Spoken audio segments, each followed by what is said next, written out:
আমরা চলে এসেছি পৈলানে স্বামীনারায়ণ টেম্পল দেখতে। তো চলুন আমার সঙ্গে আজকে পুরো ঘুরে ঘুরে দেখি স্বামীনারায়ণ টেম্পলটা কতটা সুন্দর। অনেক ইনফরমেশন দিয়ে ঠাসাই, পুরো ভিডিওটা আপনারা স্কিপ না করে দেখতে থাকুন। চলুন আমাদের সঙ্গে আজকের ভিডিওতে। ভিডিওর একেবারে শুরুতে আপনাদেরকে বলে দিই আমরা কিভাবে এই মন্দিরে পৌঁছে গিয়েছিলাম। গড়িয়ার কাছে বোটানিকা অ্যাপার্টমেন্ট থেকে আমরা চলে গেলাম পৈলানের স্বামীনারায়ণ টেম্পলের কাছে। যেতে আমাদের সময় লেগেছিল বাইকে প্রায় 1.5 ঘন্টার মতো। আমরা যেহেতু রাজপুর সোনারপুরের দিক থেকে জোকাই যাচ্ছি, তাই এই রাস্তাটাই আমাদের সবচেয়ে শর্টে এই মন্দিরটাতে নিয়ে চলে যাবে। বেশ কিছুটা বাইক রাইড করার পরে আমরা চলে এলাম নেপালগঞ্জ বলে একটি জায়গায়।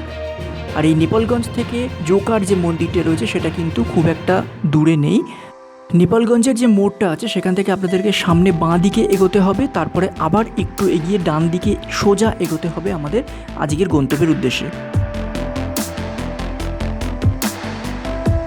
তো জার্নি চলাকালীন আপনারা দেখতেই পাচ্ছেন আমরা খুব সুন্দর একটা গ্রাম্য পথ দিয়ে জোকার উদ্দেশ্যে এগিয়ে গিয়েছিলাম। রাস্তাঘাট বেশ পরিষ্কার পরিচ্ছন্ন এবং দুপাশে সবুজ চাষের জমি, ছোট ছোট গ্রাম, এইগুলোকে পাশে ফেলে আমরা এগিয়ে চলেছিলাম আমাদের গন্তব্যের দিকে। একটা কথা বলতেই হবে, রাস্তাঘাট এখানে জাস্ট অসাধারণ। তাই বাইক নিয়ে আপনারা যদি বারুইপুর, গড়িয়া বা আশেপাশের এলাকা থেকে আপনারা এই মন্দিরে যান, তাহলে এই রাস্তাটা বা এই পথটাই আপনাদের কিন্তু একেবারে আদর্শ একটি পথ হবে। যেতে যেতে একটা কথা বলি, আপনারা যদি গড়িয়ার দিক থেকে বা সোনারপুরের দিক থেকে যেতে চান তাহলে অনেক বাস রুট আপনারা পেয়ে যাবেন। আর মাঝেরহাট হলো সেই রেলওয়ে স্টেশন যেটা এই মন্দিরের সবচেয়ে কাছের রেলওয়ে স্টেশন। এছাড়াও আপনারা বেহালা ঠাকুরপুকুরের দিক থেকেও খুব সহজে একটা লোকাল ট্রান্সপোর্ট ধরে এই মন্দিরে চলে আসতে পারবেন। দূর থেকে দেখতে পেলাম বিশাল এলাকা নিয়ে এই মন্দিরটা তৈরি হয়েছে, পাঁচিলও দেখতে পেলাম মন্দিরের। আর মন্দিরে ঢুকেই আমরা সোজা ডান হাতে এগিয়ে গেলাম আমাদের বাইকগুলোকে পার্কিংয়ে রাখবো বলে। তো চলুন এবার পার্কিংটা আপনাদেরকে একবার দেখিয়ে দিই আর পার্কিংয়ের ফিসটাও বলে দিই। দেখুন কি বিশাল এলাকা নিয়ে এখানে পার্কিং তৈরি হয়েছে। এখানে আপনারা 4 চাকা রাখতে পারবেন, মানে 4 চাকার গাড়ি রাখতে পারবেন 50 টাকার বিনিময়, আর 2 চাকার বাইক, স্কুটার এসব রাখতে পারবেন 20 টাকার বিনিময়। মন্দিরটি খুলে সকাল 7:30 থেকে দুপুর 12টা পর্যন্ত, এরপর আবার বিকেল 4টে থেকে রাত্রি 8টা পর্যন্ত এই মন্দির খোলা থাকে। এই মন্দির দর্শনের জন্য কিন্তু অনেক নিয়মকানুন আপনাদেরকে মানতে হবে, তা আমি এক এক করে আপনাদেরকে এই ভিডিওতে বলে দিচ্ছি।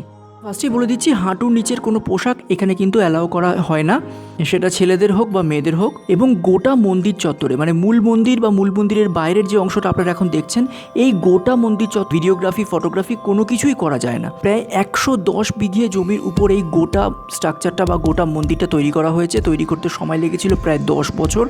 রাজস্থান থেকে বেলে পাথর আর লাল পাথর এনে এই সুন্দর দর্শন মন্দিরটা তৈরি করা হয়েছিল। এই মন্দিরটা 2014 সালে জনসাধারণের জন্য খুলে দেওয়া হয়। মন্দিরে মূল যে বিগ্রহটা রয়েছে সেই বিগ্রহটা তো অবশ্যই স্বামীনারায়ণজির যে বিগ্রহটা সেটাই। আচ্ছা, এই মূর্তিতে আপনারা 50 টাকার বিনিময়ে জল ঢালতে পারবেন। বলা বাহুল্য মূর্তিটি কিন্তু পুরো সোনার তৈরি। এছাড়া এই মন্দিরের দোতলাতে রাম, সীতা, দুর্গা, পার্বতী, গণেশ এই সমস্ত দেবদেবীর মূর্তি আপনারা দেখতে পারবেন। এখানে দিনে টোটাল 5 বার 5 ধরনের আরতি হয়। ভোগ আপনারা এখানে সকাল 9টার সময় এসেই কুপন কেটে ফেলবেন, 12টার মধ্যেই কিন্তু কুপন আপনাদের কেটে ফেলতে হবে।